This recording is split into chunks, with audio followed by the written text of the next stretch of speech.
క్రీస్తునందు మీకందరికీ శుభం.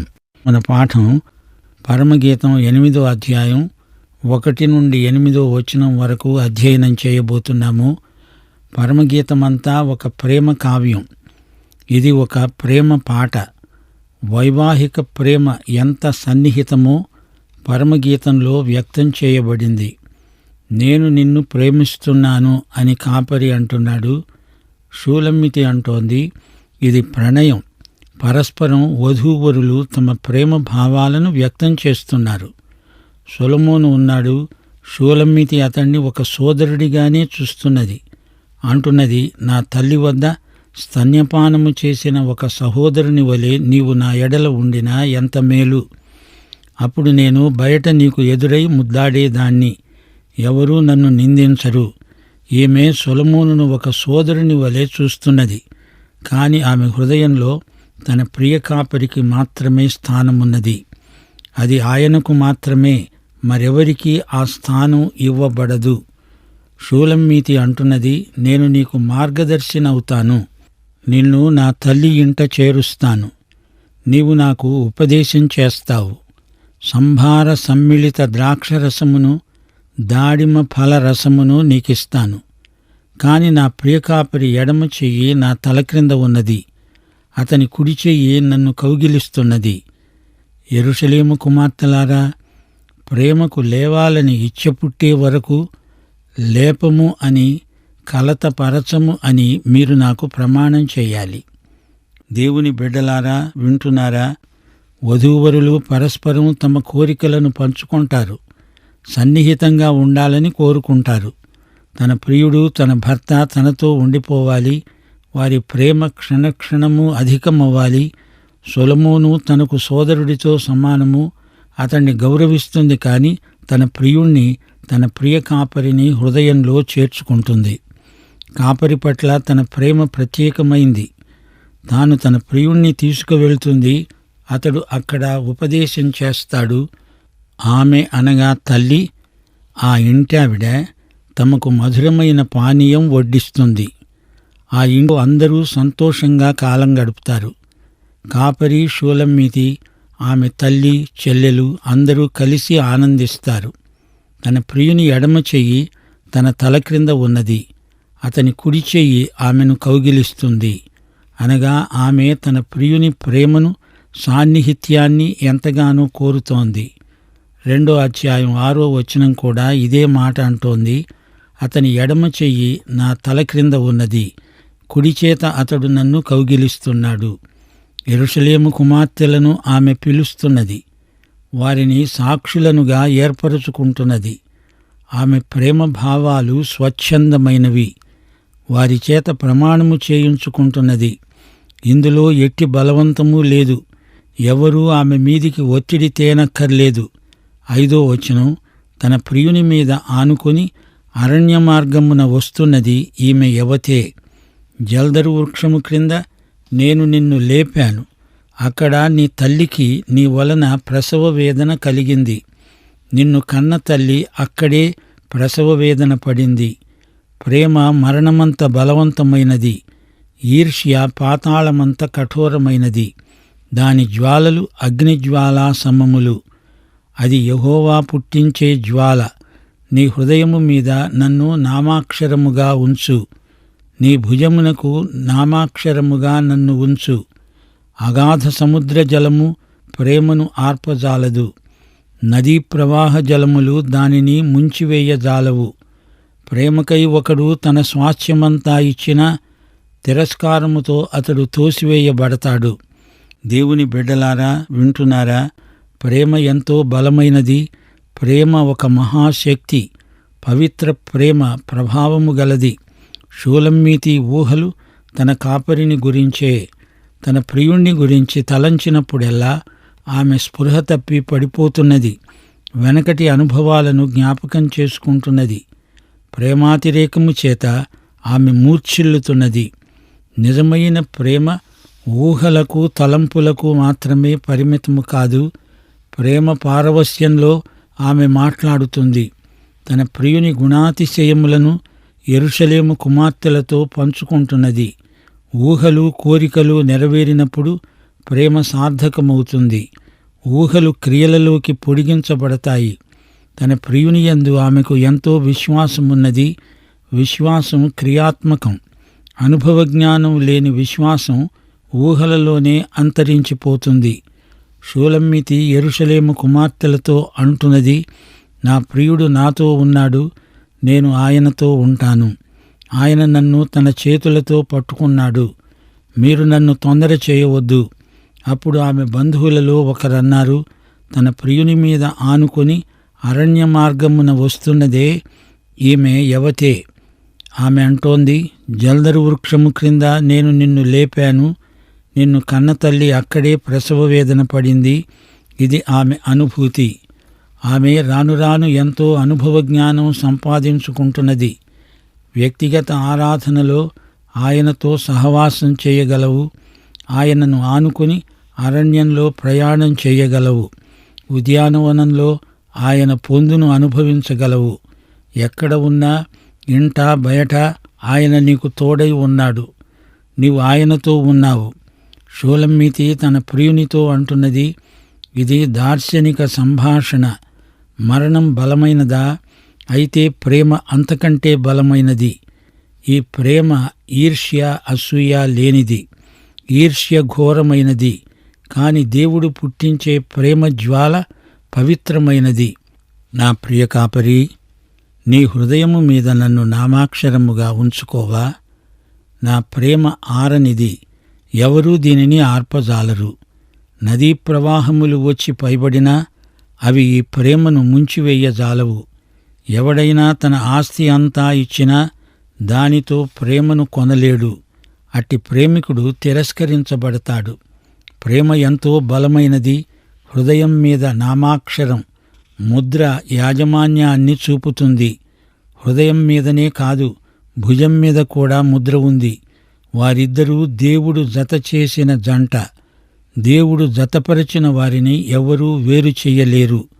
మరణము వారిని ఎడబాపే వరకు వారు భార్యాభర్తలు అని పెండ్లి ప్రమాణాలలో చెప్పుకుంటారు. అయితే మరణము కూడా మనలను క్రీస్తు ప్రేమ నుండి ఎడబాపనేరదు. అపొస్తలుడైన పౌలు రోమాపత్రిక 8వ అధ్యాయం 35వ వచనంలో ఇదే మాట అంటున్నాడు. క్రీస్తు ప్రేమ నుండి మనలను ఎడబాపేవాడెవడు? మరణమైనా జీవమైనా, దేవదూతలైనా, ప్రధానులైనా, ఉన్నవి అయినా రాబోయేవి అయినా, అధికారులైనా, ఎత్తైనా లోతైనా, సృష్టించబడిన మరి ఏదైనా మన ప్రభువైన క్రీస్తు యేసునందలి దేవుని ప్రేమ నుండి మనలను ఎడబాపనేరవని రూఢిగా నమ్ముతున్నాను. దేవుని ప్రేమ శాశ్వతమైనది, అగ్నిజ్వాల వంటిది. దానిని ఎవ్వరూ ఆర్పలేరు. ప్రేమ అమూల్యమైనది, ఐశ్వర్యమును మించినది. ఇప్పుడు 8వ వచనం నుండి షూలమ్మితి సహోదరులు మాట్లాడుతున్నారు. వారంటున్నారు, మాకొక చిన్న చెల్లెలు కలదు. దానికి ఇంకనూ వయస్సు రాలేదు. వివాహకాలము వచ్చినప్పుడు మేము దాని విషయమై ఏమి చెయ్యాలి? యుక్త వయస్సు వచ్చే వరకు సహోదరులు ఆమెను కాపాడతారు. ఆమెకు ఎట్టి కీడు కలుగకుండా కట్టుదిట్టం చేస్తారు. దేవుని బిడ్డలారా, వింటున్నారా? ఒక ప్రశ్న వేయబడింది. తన ప్రియునిపై ఆనుకుని అరణ్య మార్గమున వస్తున్న ఈమె యవతే. ఈ ప్రశ్నకు జవాబు చెప్పబడలేదు, చెప్పాల్సిన అవసరమూ లేదు. ఆమె ఎవరో అందరికీ తెలుసు. పరమగీతం 3వ అధ్యాయం 6వ వచనం, ధూమస్తంభముల వలె అరణ్య మార్గముగా వస్తున్నది ఎవరు?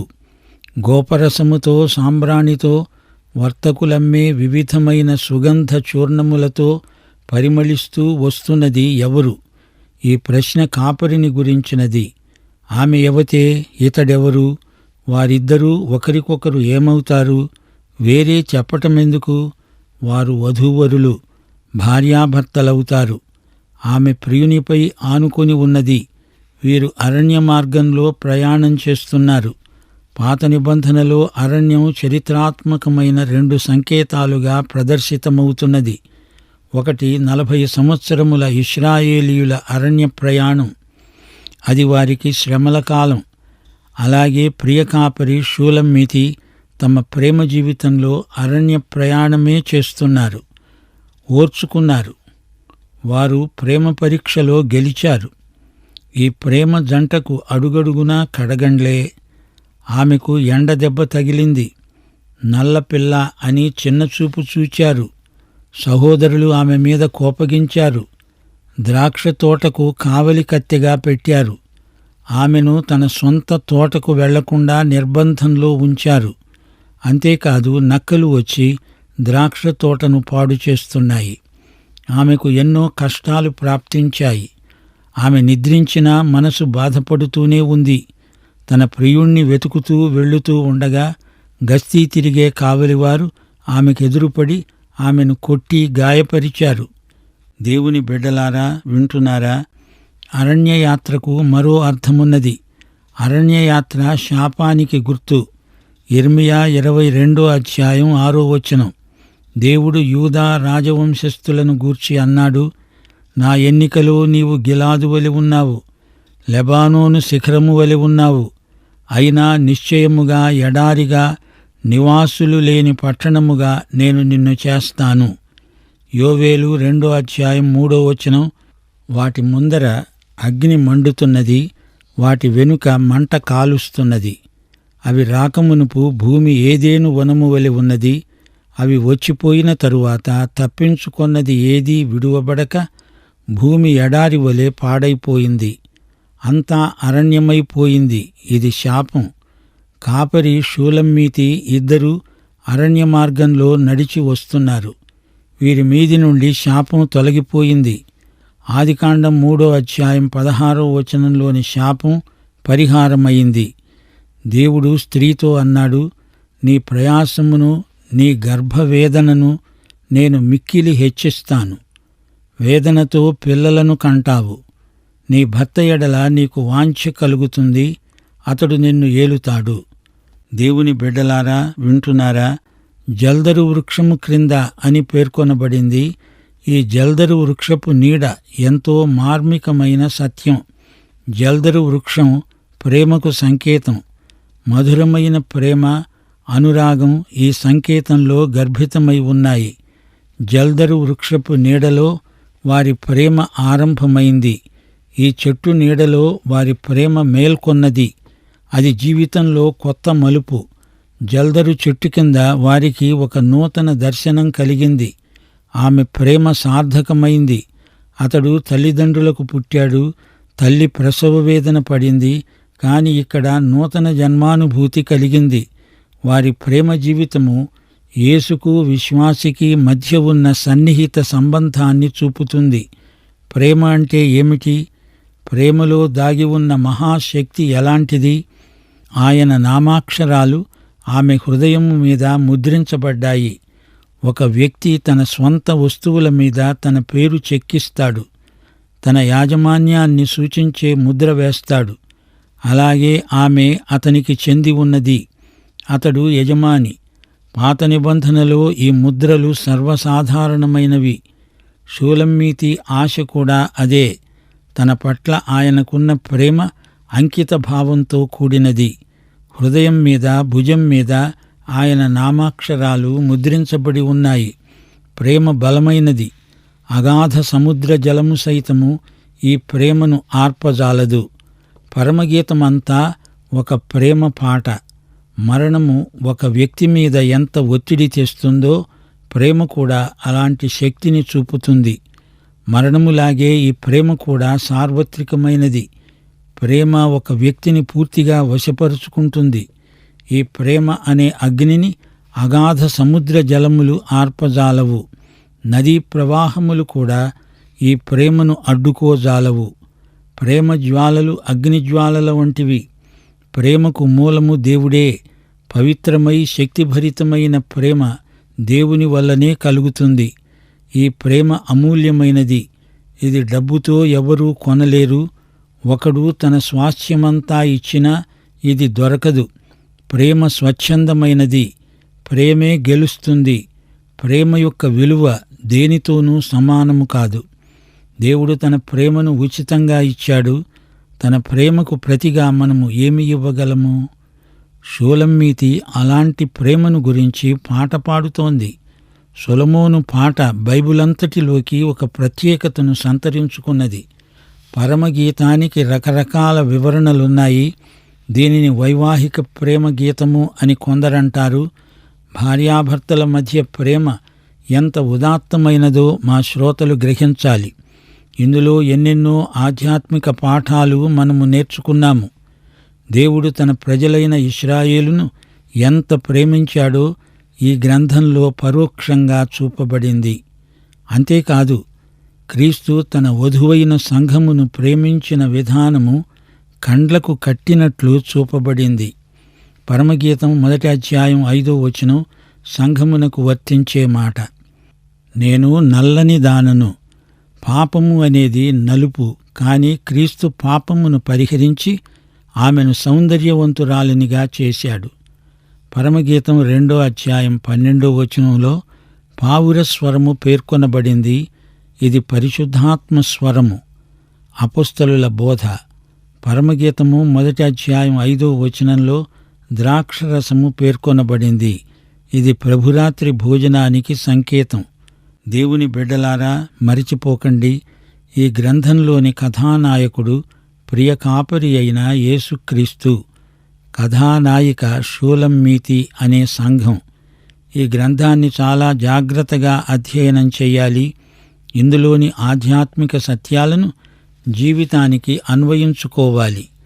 ఈ చివరి అధ్యాయంలో క్రీస్తు ప్రేమ ఎంత బలమైనదో, ఉన్నతమైనదో, పవిత్రమైనదో వర్ణించబడింది. పరమగీతములోని ముఖ్యోద్దేశ్యమేమిటి? వైవాహిక ప్రేమ, దేవుడు ఆశీర్వదించిన వైఖరి. దేవుడు ఆదామును హవ్వను సృజించాడు, వారిద్దరినీ జతపరిచాడు, ఆశీర్వదించాడు. వివాహానికి ఆధారం ప్రేమ. ప్రేమలేని వివాహాలు అట్టే కాలం నిలవవు. దేవుని బిడ్డలారా, వింటున్నారా? పరమగీతము ఒక కథ కాదు, ఇదొక పాట. సొలొమోను గొప్ప రచయిత. ఎన్నో పాటలు, సామెతలు రచించాడు. అతడు రాసినవన్నీ బైబిల్లో లేవు. మనకు అవసరమైనవి మాత్రమే పరిశుద్ధాత్మ దేవుని వాక్యములోకి చేర్చాడు. సొలొమోను 1005 పాటలు రాశాడు. వాటిలో పరమగీతం ఒక్కటే బైబిలులో ఉంది. అయితే పరమగీతంలో కొన్ని చిన్న చిన్న పాటలున్నాయి. షూలమ్మీతి అంటే ప్రేమ, కాపరి అంటే ప్రియుడు. కీర్తనలు 6వ అధ్యాయం 3వ వచనం, నేను నా ప్రియుని దానను, అతడు నావాడు. శరీరానుసారి అయిన క్రైస్తవుడు ఈ గ్రంథంలోని కొన్ని మాటలను అపార్థం చేసుకునే ప్రమాదం లేకపోలేదు. దేవుని బిడ్డలారా, గమనించండి. షూలమ్మీతి చెప్పిన మాట ఎంతో అర్థవంతమైనది. ప్రేమ కోసమై ఒకడు తన స్వాస్థ్యమంతా ఇచ్చినా అతడు తిరస్కరించబడతాడు. దేవునికి కావలసింది నీవు, నీ డబ్బు కాదు, నీ కానుకలు కాదు, అర్పణలు కాదు. మొట్టమొదట నిన్ను నీవు దేవునికి ఇచ్చివేసుకోవాలి. ఆదికాండం 4వ అధ్యాయం 4వ వచనంలో చెప్పబడింది, యెహోవా హెబెలును అతని అర్పణను లక్ష్యపెట్టాడు. అనగా ముందు హెబెలును, తరువాత అతడిచ్చిన దానిని దేవుడు అంగీకరించాడు. పరమగీతములోని ప్రేమ ఇలాంటి స్వచ్ఛంద సమర్పణను చూపుతుంది. సముద్ర జలములు ప్రేమను ఆర్పివేయలేవు. దేవుని బిడ్డలారా, కొంచెం ఆలోచించండి. మనము ఎన్నోసార్లు ప్రభువును ప్రేమించలేకపోతున్నాము.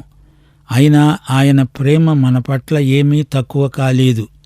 మన పాపాలు అనే సముద్ర కెరటాలు దేవుని ప్రేమను ఏమాత్రమూ ముంచివేయలేదు. దేవుడు మన ప్రేమను కోరుతున్నాడు. మన పని గాని, మన ద్రవ్యం కాని ఆయన ఆశించటం లేదు. ఈ పాఠంలో మరో ముఖ్య సత్యం మనం జ్ఞాపకముంచుకోవాలి. నా తల్లి వద్ద స్తన్యపానము చేసిన ఒక సహోదరుని వలె నీవు నా ఎడల ఉండినా ఎంత మేలు. యేసు ప్రభువు మనకు సోదరుడయ్యాడు. హెబ్రీ పత్రిక 2వ అధ్యాయం 16వ వచనం, ఆయన రక్తమాంసములలో పాలివాడయ్యాడు. ఏలయనగా ఆయన ఎంతమాత్రము దేవదూతల స్వభావమును ధరించుకొనక అబ్రహాము సంతాన స్వభావమును ధరించుకున్నాడు.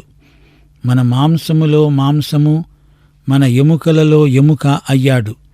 యేసుక్రీస్తును ప్రేమిస్తున్నట్లు నటించవద్దు. ఆయనను నీవు హృదయపూర్వకంగా ప్రేమించి నీ అనుభవాన్ని ఇతరులతో పంచుకో. యేసు ప్రభువుకు నీకున్న శ్రేష్టమైనది ఇవ్వు. సంభార సమ్మిళిత ద్రాక్షరసమును దాడిమ ఫలరసమును నేను నీకిస్తాను అంటున్నది షూలమ్మితి. ప్రియులారా, నీవి యేసుక్రీస్తును నీ స్వకీయ రక్షకుడిగా ప్రభువుగా ఎరుగుదువా? ఆయనకు నీ జీవితాన్ని సమర్పించుకున్నావా? అయితే ఈ పాఠం నీకోసమే. యేసుక్రీస్తు వారి కృప, దేవుని ప్రేమ, పరిశుద్ధాత్మ ఆదరణ మనకు సదాకాలము తోడై ఉండునుగాక. ఆమేన్.